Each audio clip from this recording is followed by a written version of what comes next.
Good evening and welcome to News Channel 8. I'm Jerome Aegean, and here's some of the top stories we're working on for you tonight. Escaped convicts on the loose, a jellyfish problem, and gas prices on the rise. Details on these stories and more coming up next on News Channel 8.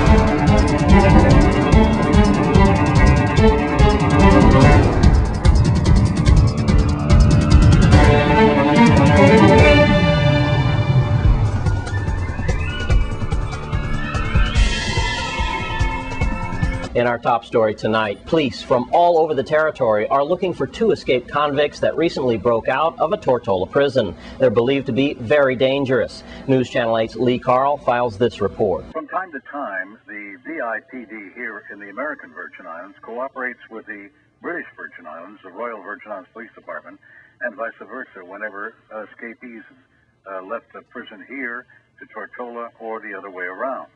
And that's the way it is now. Two escaped BVI prisoners considered very dangerous and possibly have come to the American Virgin Islands. The two men considered to be very dangerous have escaped from Her Majesty's prison at Balsam Gut in Tortola and now are wanted by the Royal Virgin Islands Police Force. One man awaiting trial for armed robbery, the other serving a life sentence for murdering a 12-year-old boy. Devin Maduro, 19, 5'10", about 190 pounds, serving a life sentence for murder.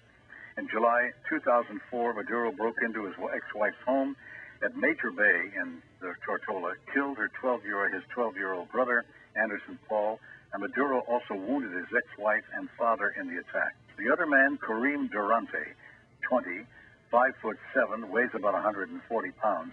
He's charged with robbing Bat Cave Restaurant at Bargers Bay in 2007.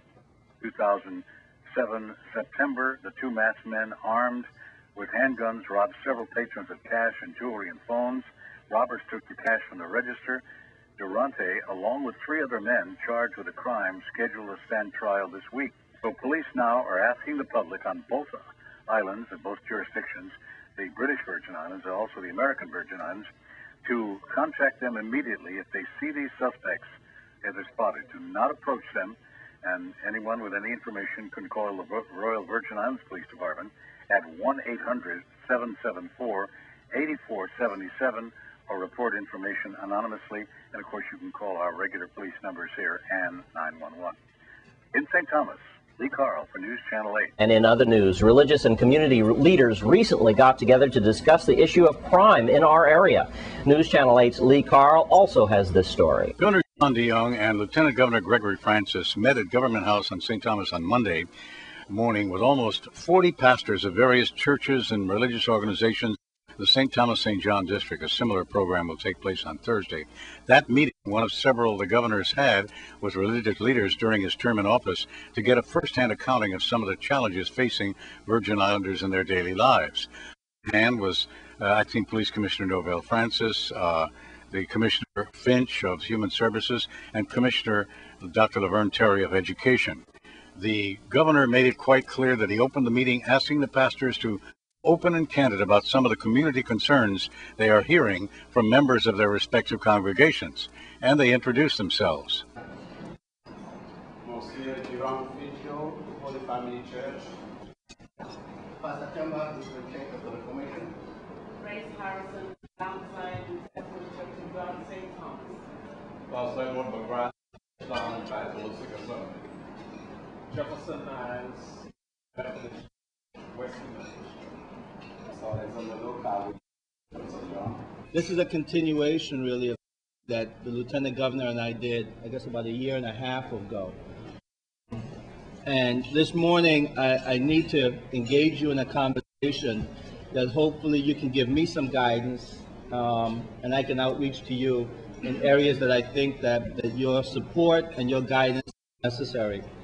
For the last couple months, I have been out in the community talking about things that are impacting on our community, particularly areas having to do with financial affairs, programs, talking about the families, talking about parents, our children.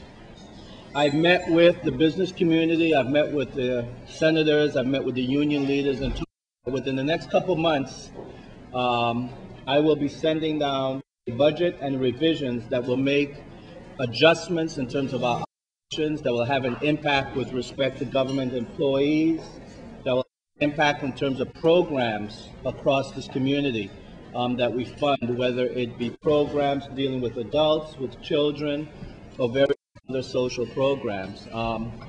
Regardless of all the problems and challenges that we're having today, however, my last resort in all cases is to have to, in any way, lay off employees. That's the last thing I want to do. Recognizing, of course, that there are businesses in our community that have had to close, that there are other families that have had to have reduced work hours in the private sector. I'm trying not to aggravate that sort of impact that we would have if government employees and the dollars were taken out of circulation, and that's why I'm working with the Senate to get a level of authorization so we can borrow to be able to sustain certain programs.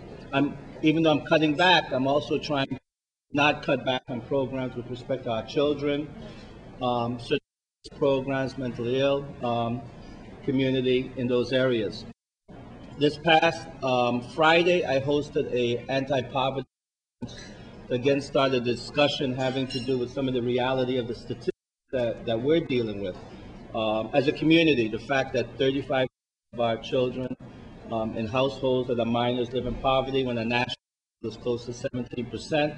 I had the business community there for their the issues of salaries and benefits and all of that has to happen in some fashion.